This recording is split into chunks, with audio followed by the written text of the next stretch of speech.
Bateman. This is the land before society on Omey Island, one of the last pagan islands in the west of Ireland. This poem is called Sweet, Sweet Feeling Blue. Our body needs to be reset. The wind is falling in the sun. An illusion is the greatest choice. There is a lot of fear in your soul. People so silent from crying.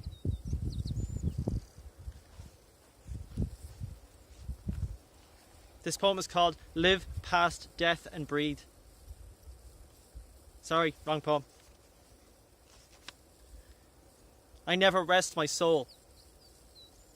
I am the destroying world. Balance my judgment. Balance my soul. The ocean flows into my mouth. Speak of our heart. Can you speak outside your outer self? This is the right way to perceive life. And I give you Nathanael O'Reilly.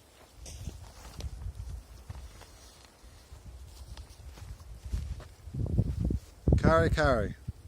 Rubbing noses on the beach at Carry, carry, bare feet sink into black sand. Looking west across the Tasman, the misty rain and salt spray beads our faces. We listen to waves breaking, wind singing, black sand drifting towards home. Beach bonding. Driving along the Dingle Peninsula, we turn off the road from Anniscall to Derrymore, follow a narrow lane towards the ocean, find ourselves in a car park in view of the beach, follow a fast-flowing stream down towards its mouth, where fresh water meets salt, land meets sea.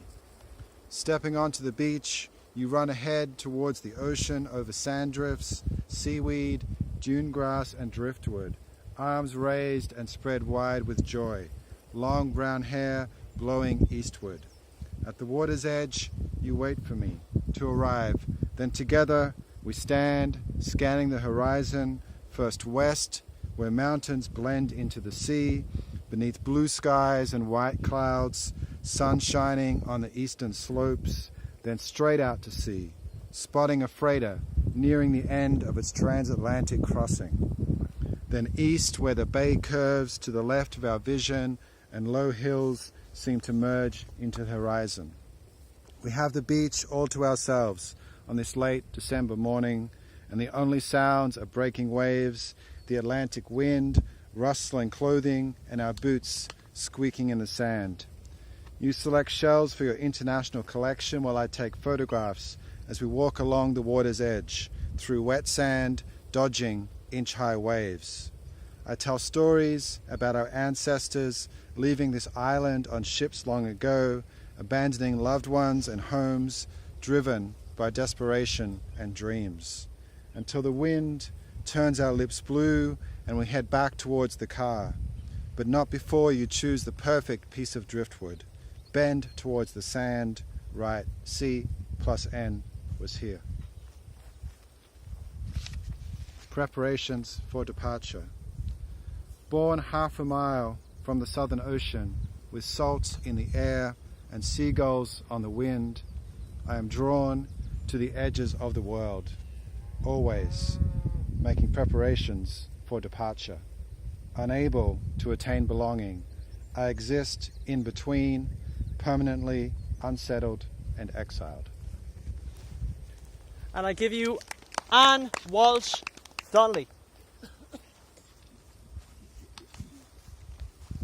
Here's good. Hi, so my first poem is written from the point of view of Dagda, who is a Celtic pagan god. It's called Dagda's Curse on Society. I did not give you trees to put peasants into stocks, or planes to erect wire fences and dig deep trenches, or gold to make chains and shackled slaves, or iron to make chains and shackled slaves. I did not give you rocks to stone my women, or cliffs to drive my men to their death, or salt marshes to brine those you find difficult to digest, or islands to banish your untouchables. May you fall into a pit of nettles, without cloak or under armour. Then you'll know the pain you inflict on my children's skin. May your mean spirits leap from your cuckoo mouths. Then I'll reclaim my land and pluck you from your pit.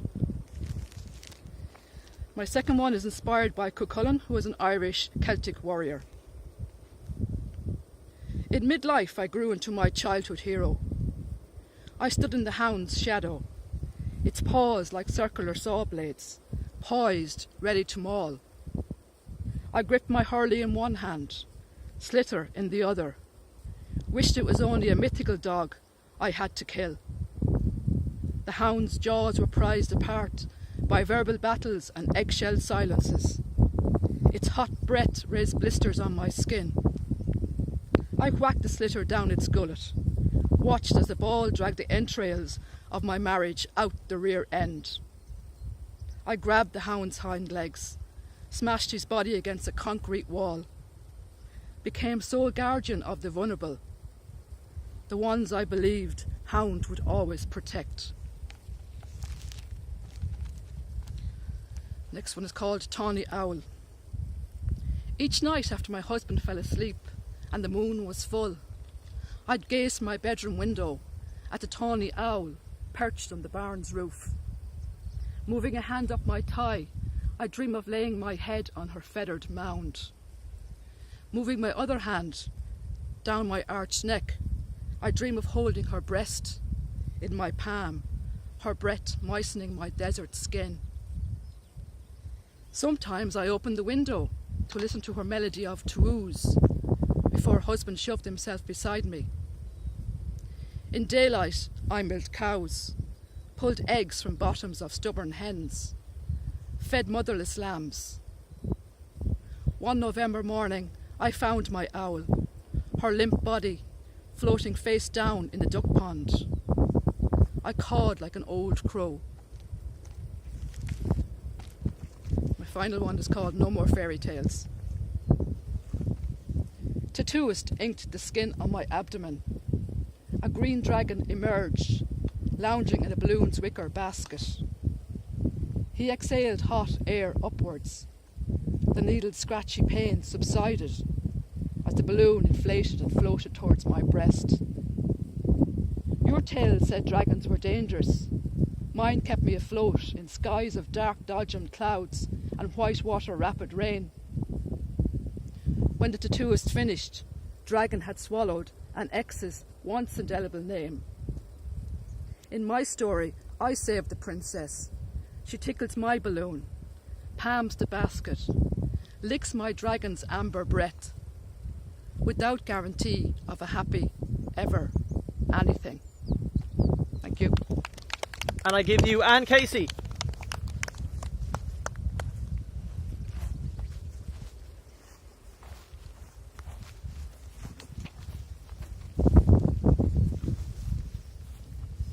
Work of human hands.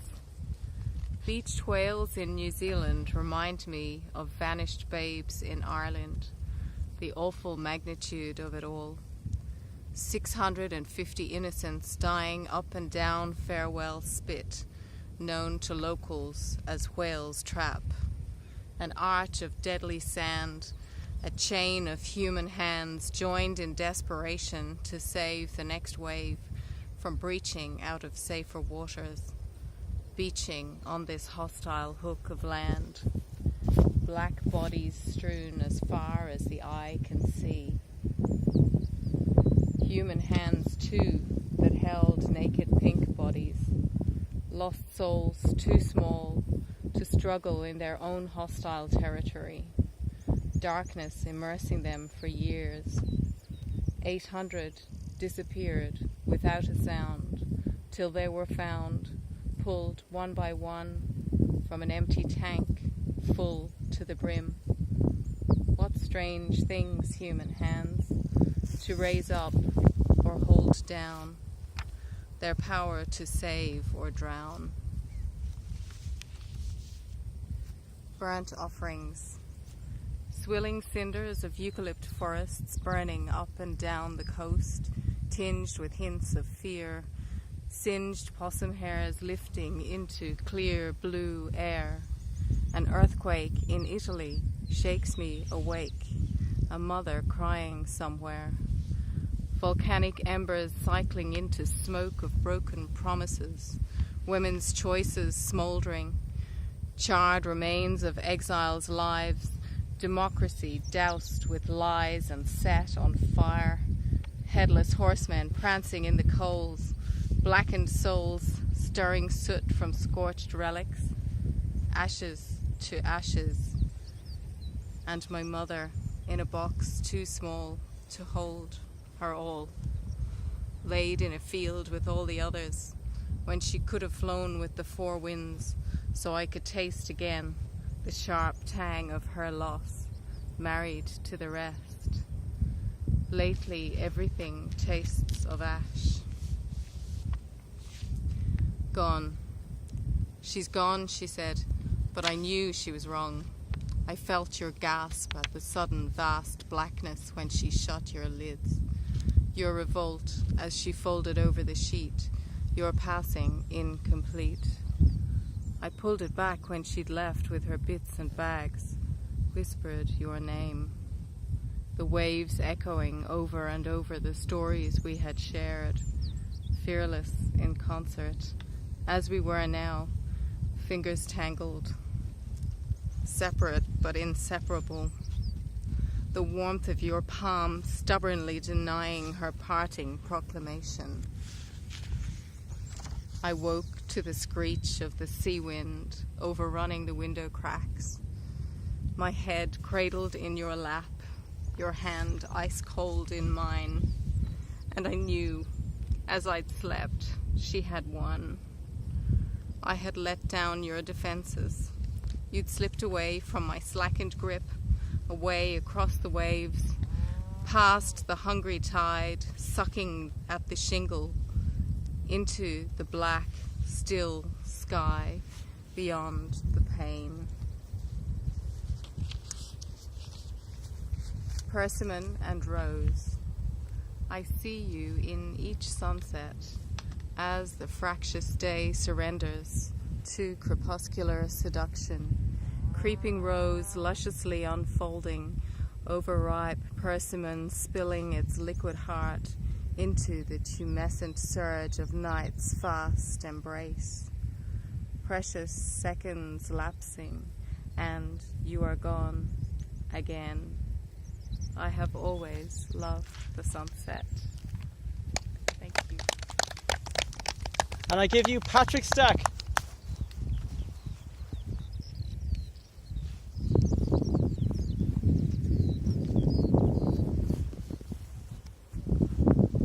Prayer to Lug.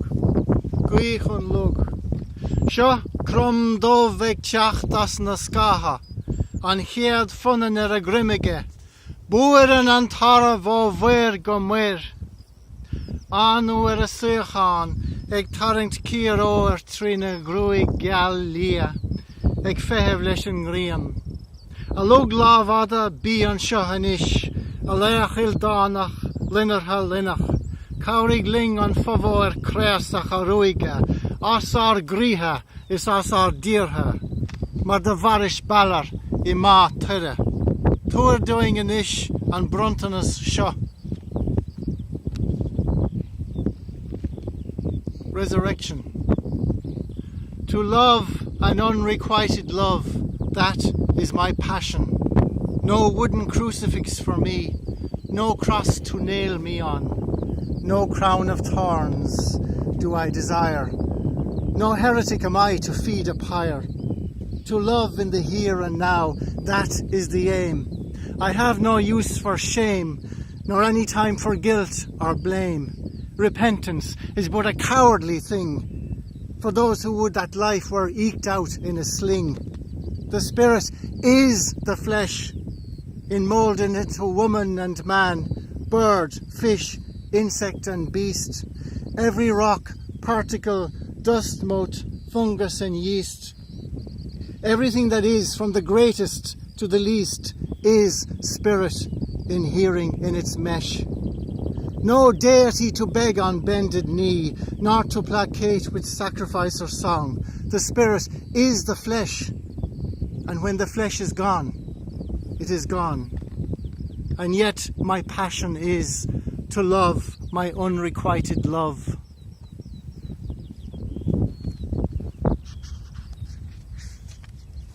First cull. Place the bones of your dead fetus with the ashes of my own. Seal and bury under lintel to guard our spirit home. Stand the egg upon the barren earth with a small end down. Shed a single teardrop on it to sunder a new moon. Plant a thorn tree in your garden. Have it blossom in the gloom. Will our light to spark beneath it to catch its vivid bloom.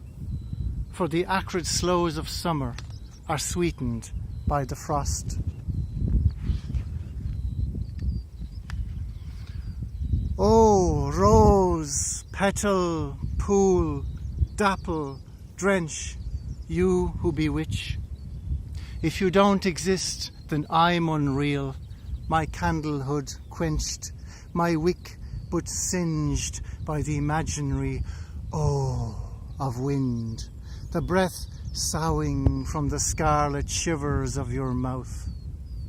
Vermilion-tongued one, shout out your silence into my noisy world. Thank you.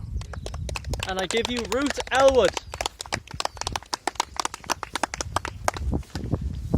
So this is called Tick-Tock Pill-Pop.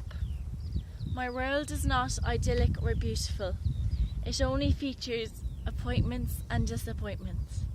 They say I should not desire death, remain living my good life. Merely existence, passing through, reading figures. I do not check the clocks in the morning when I rise. I know Mrs. What-do-you-call-her is my alarm. Her outbursts occur for as long as it takes me to go to the bathroom. Then it's time. The oval one. The all-important oval one. She says it's for my heart. She laughs when Mrs. What-do-you-call-her tells her I have no heart at all. I swallow. Her smile has faded slightly. The chunky blue one. Never accompanied by enough water. One day I will choke on it, but for now, I swallow. The smile is nearly vanished. It's time for the little red one. She waits for me to finish and says her own prayer. Mrs. What-do-you-call-her pretends she isn't fond of here anymore, since someone stole her rosary beads. I swallow. I'm in front of the box. My stories come on. Mrs. What-do-you-call-her complains about how much bed hopping there is. The smile is gone. 2 white spheres appear in my hand like a pair of diamond earrings. These mean it's almost time for bed. I swallow. Then this one is called Layer. Scrape at my surface, peel away my skin, dust my bones. Do what you want, just make me feel whole. Then this one's called Paper. Like paper she was, floating, pale and thin. Margins on the wrist, spine emerging from her skin. The pages are torn with faded ink. We might as well mourn, she's on the brink. Then the last one is called Scarlet. I stand at the chipped red pole, being watched. He's double my age, modelling a black faded tracksuit. Hands in pockets, cash ready to spend. Glancing at ground, peering at me. He comes nearer, I shuffle 4 steps away. He takes 5 closer. I expect the stench of Dutch gold, but nothing, only mild BO. I move again. 30 seconds later, he's inches away. Where is this bus? And I give you Attracta Fahy.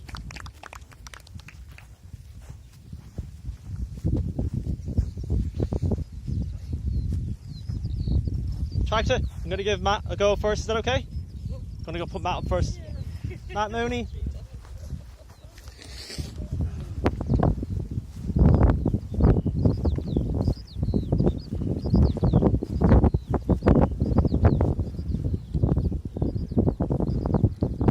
upstream. Only a salutation, an echoing of names, yours and mine. At the same time, in the canyon separating us, meeting in a vestibule of after talking tea at the overflow of a social celebration. And you pass me by so bewitchingly, like a silver salmon uncaught, glistens in the sun, skimming free around the rock I'm on, chatting with another, slipping away into a world of its own, upstream.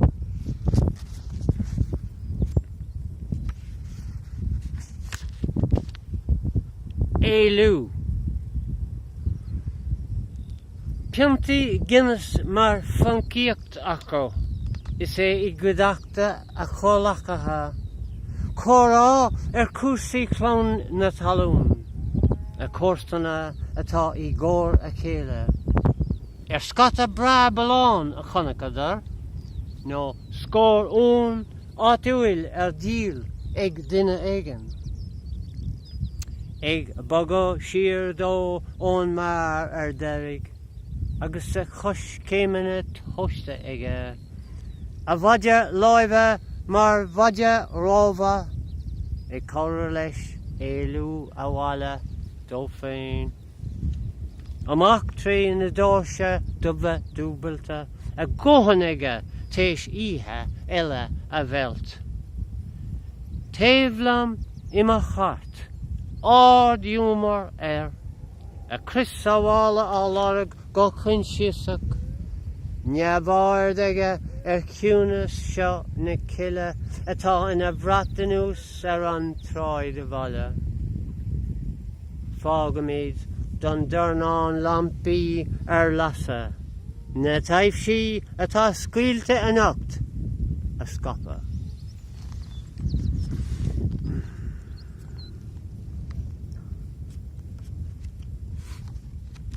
Dear Parade, the slender reeds their stage curtain, half hid a line of wary deer emerging under cover from the heavy thicket by the water behind the Lake Hotel. Swallowed one by the wood, without a sound the parade continued. The mannequins of their own species did their daily boardwalk gracefully. 4-footed but sure-footed creatures, heads held high, always on the watch. A hypnotic flow of life threading away.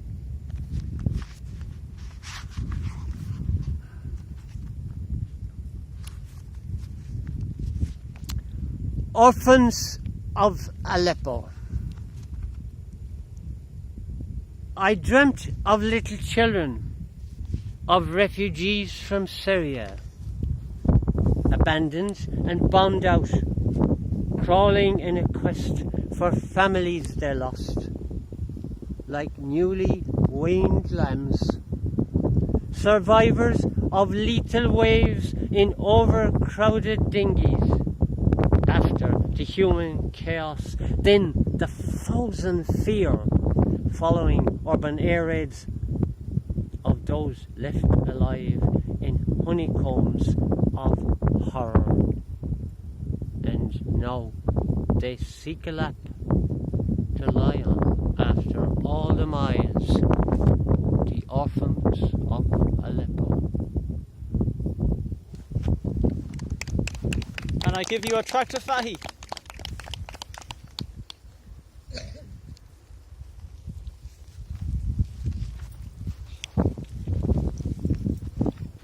First it's called Vigil. I walk a vigil to my parish, over 5 fairy forts, climb church stiles that once led believers to Mass, 4 paths through fields to the 17th century church, hidden amongst overgrowth, bramble, briar, whitethorn and clump. Only faint outlines of stone hidden in rune, time's watermark. Walls speak in silence, our history, famine, eviction, immigration, TB. This parochial fold lived dutifully despite hard times. Entombed in sacred grass, they will us to learn their lost history. Complete the work, theirs and ours. I imagine turf fires, safety from the cold of fear and pillage, recall stories of survival and defence. I walk through what was once barren, now fertile fields. Call, evoke the names: Chapel Field, Backfield, Racefield. Then on to the road my forefathers trod to the old school. The only heat sods carried each day. Past the red pump, once important, decorative now. I see the clods and marks of cottages that once housed people I knew. They have left, the storytellers, all dead. I call out again to the people I knew: Raftery, Flanagan, O'Keefe, Hussey, Fahy.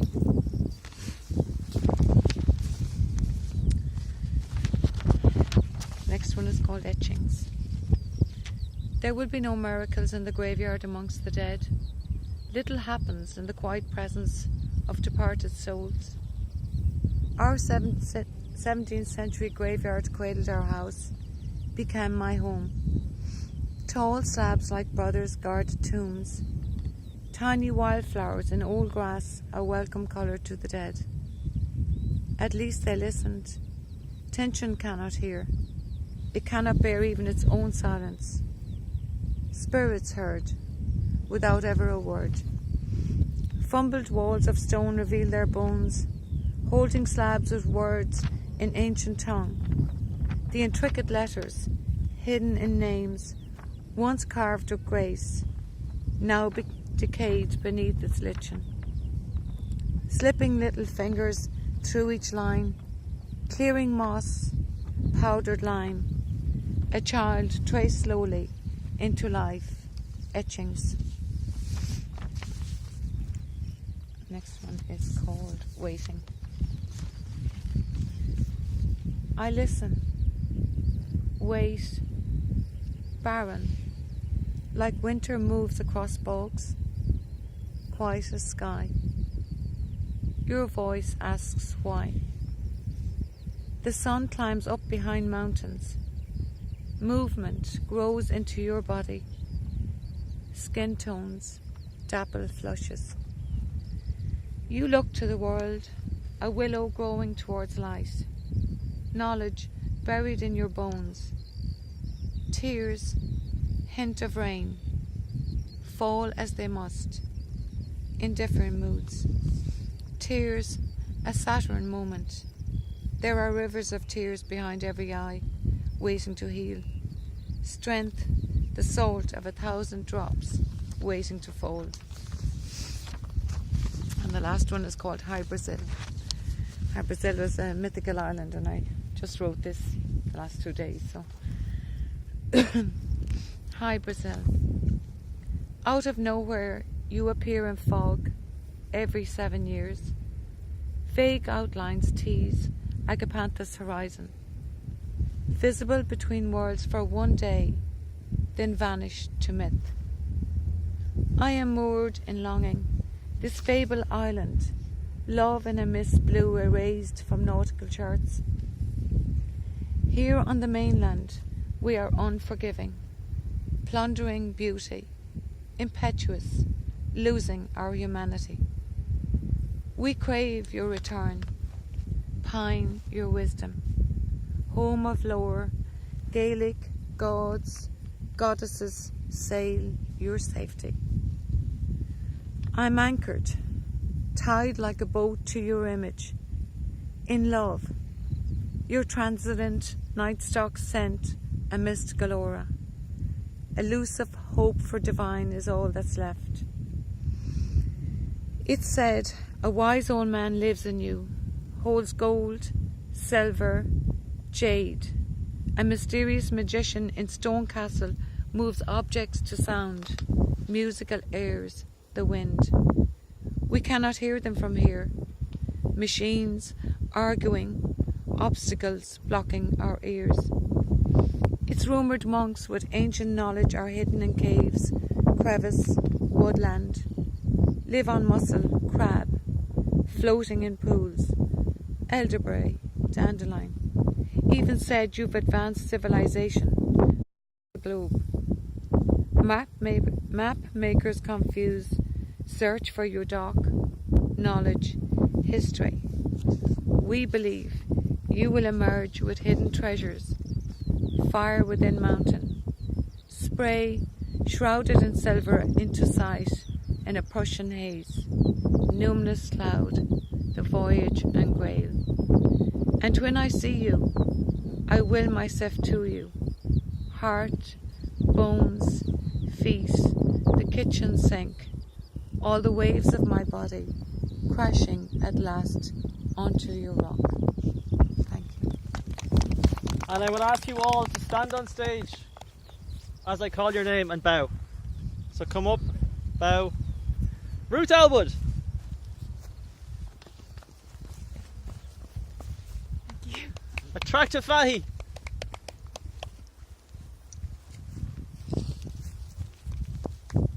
Matt Mooney.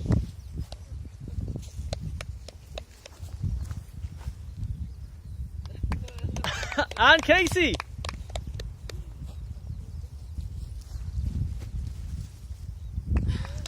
Nathanael O'Reilly.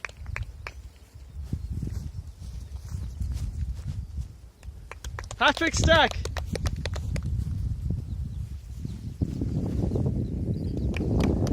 Anne Donnelly, Anne Walsh Donnelly. Is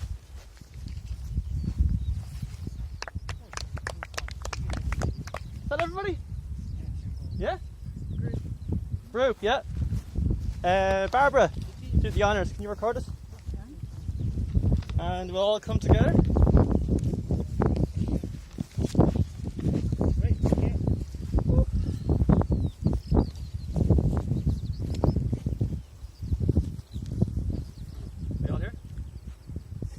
Now, do you want close up?